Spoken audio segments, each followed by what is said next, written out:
down by the bay. He seemed like just another guy, a relatable friend, a funny YouTuber. But behind the facade, a dark secret was lurking.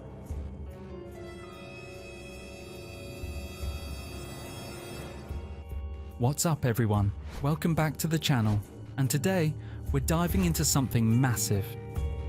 And when I say massive, I mean something that's going to make you rethink everything you thought you knew about one of YouTube's most popular faces. Yep, I'm talking about Kris Tyson from the MrBeast crew. Now we all love Kris, whether it's their quirky humor, their insane challenges, or just the fact that they're a part of MrBeast's epic squad. I want to hear my voice, and the thing about it is that using this voice in videos is really hard. But here's the kicker. There's a side to Kris that most people don't know about. And once we uncover it, you'll be left with a ton of questions. So buckle up, because this is going to get wild, messy, and let's be real, kinda creepy. So first things first, let me ask you this. Have you ever heard of a guy named Shadman? If you haven't, trust me, you're not missing out on anything good. Shadman is one of those internet personalities that should have stayed in the shadows, because the stuff he's famous for, it's seriously disturbing. Shadman started out as an artist, and at first, that sounds cool, right? But here's where it gets twisted. His art is not your regular, everyday artwork. No, Shadman became notorious for drawing some of the most explicit, inappropriate, and downright illegal stuff you can imagine. We're talking about content involving minors. Yeah, it's that bad. This dude took something that could have been a passion and turned it into something disgusting. So what does this have to do with Kris Tyson? You're about to find out, and trust me, it'll change how you see them forever. Let's rewind to the early 2000s and 10s. Shadman was already building a reputation online, posting these extreme and offensive drawings on his website. And we're not just talking about edgy or shocking content. Some of this stuff crossed serious legal boundaries. For example, in 2016, someone on Twitter asked him to draw Keemstar's 7-year-old daughter inappropriately with, wait for it, Donald Trump. I know, right?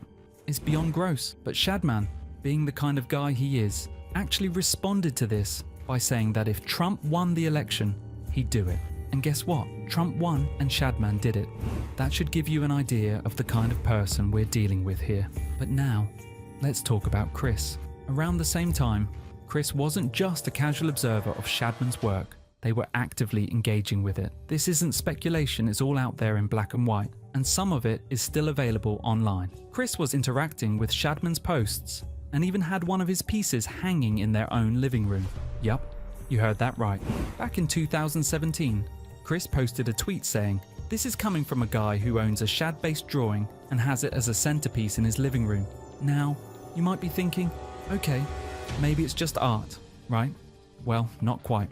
This specific piece of art Kris is talking about wasn't just any ordinary drawing. It featured a young girl wearing a cap that said, "Please be patient, I have autism," holding a gun to her mouth and sporting a tattoo with the letters BBC. And no, we're not talking about the British Broadcasting Corporation. It's pretty clear that this art was deeply inappropriate, and it doesn't end there. In 2018, Kris tweeted again, but this time things got even weirder. They responded to Shadman, basically asking him to draw a sexualized version of Beast Boy from Teen Titans Go. Now, Beast Boy is depicted as a teenager or younger in different versions of the show, which makes this request not just weird, but also straight up wrong.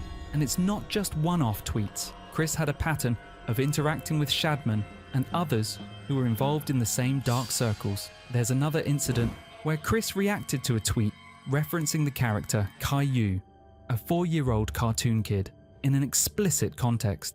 Kris's reply, "Help, I need an adult.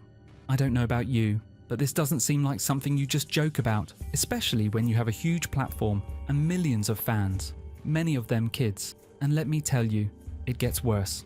On another occasion, Kris tweeted about Violet from The Incredibles. Now, if you've seen the movie, you know Violet is a teenage girl. She's literally 14 years old. Kris's comment? "Low-key, she's cute." What? I don't think I need to explain why this is totally inappropriate for a grown adult to say about a teenage cartoon character. And again, these aren't isolated incidents. It's tweet after tweet, interaction after interaction, all pointing to a troubling pattern of behavior. and it's not just words. Kris was also live streaming during this time, and in one stream, they accidentally pulled up Shadman's website, which, remember, is filled with some of the most explicit and illegal drawings on the internet. But instead of freaking out or apologizing, Kris laughed and even gave Shadman a shout out on stream. They literally said, "Shout out to Shadbase for having safe for work drawings today. I accidentally put his website up on stream." Like, what? This isn't just a joke or a one-time mistake. It's clear that Kris was not only aware of Shadman's work, but was also comfortable enough with it to promote it to their audience. Now, some people might argue that this was all a long time ago and that people can change. And yeah, I get that. But the problem is, Kris has never publicly addressed any of this. They've quietly deleted tweets, hoping that no one would notice. But the internet doesn't forget. When you're someone with as much influence as Kris, someone who's a role model for millions of young fans, you can't just sweep things like this under the rug. Your platform comes with a responsibility, and ignoring that responsibility is straight up reckless. In fact, in one of MrBeast's videos, eagle-eyed fans noticed something disturbing. At the 9-minute and 30-second mark, you can see a piece of Shadman's art hanging on the wall in Kris's room. It's not front and center, but it's definitely there. So not only was Kris tweeting about this stuff, they were literally living with it, displaying it in their home. But here's where things start getting even murkier. We need to talk about Kris's relationship with MrBeast and how this all plays into their time, living and working together. During the time these tweets and interactions with Shadman were happening, Kris and MrBeast were actually roommates. Now, I'm not here to drag MrBeast into this, but it does make you wonder, how much did he know? Did MrBeast realise the kind of content Kris was interacting with? Was he aware that Kris was keeping Shadman's disturbing art in their home? These are the questions that nobody seems to be asking, but maybe it's time we start. Because if Kris was living with MrBeast during all of this, it's hard to imagine that he didn't at least see some of what was going on. The MrBeast brand is all about being wholesome, fun, and family friendly, so this kind of behaviour from one of his closest collaborators is definitely not in line with the image the crew projects. But let's dig even deeper into Kris's online activity, because there's more. Kris wasn't just consuming or reacting to inappropriate content, they were actively promoting it. In another tweet from 2019, Kris replied to Shadman under a post about Raphtalia from The Rising of the Shield Hero, a character depicted at both 17 and 10 years old. Kris's response? "Please, Shad, please." It's not hard to understand what Kris was asking for here. They were encouraging Shadman to create more of his inappropriate and illegal content, specifically about a 10-year-old character. This is beyond disturbing, and it raises even more questions about Kris's true character. And look, I get that some people might want to give Kris the benefit of the doubt. They might say, "Oh, these were just jokes," or "Kris has probably changed since then." But here's the thing. When you have a platform as big as Kris's, when millions of kids and young people look up to you, you don't get to hide behind, "It was just a joke."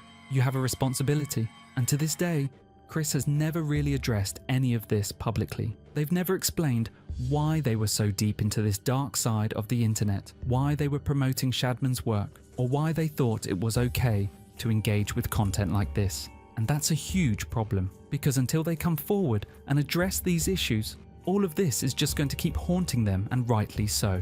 So what does this all mean? Well, it means we need to be careful about the people we idolize online. It's easy to see someone like Kris, with their fun personality and amazing challenges, and think they're perfect. But nobody's perfect, and in Kris's case, there's a lot more going on beneath the surface than we realized. The internet is forever, guys. The things you say, the people you interact with, the content you promote, it can all come back to bite you. Especially if you're someone as famous as Kris Tyson. And right now, Kris owes their fans, especially the young ones, an explanation. Because silence in the face of this kind of controversy is not just irresponsible, it's dangerous. Alright guys, that's the video for today. Let me know what you think in the comments below. Should Kris come forward and address this? Do you think people can change? Or is this kind of behaviour unforgivable? I want to hear your thoughts. If you like this video, hit that thumbs up button, and if you're new here, don't forget to subscribe for more deep dives into internet culture, controversies, and the untold stories behind your favourite creators.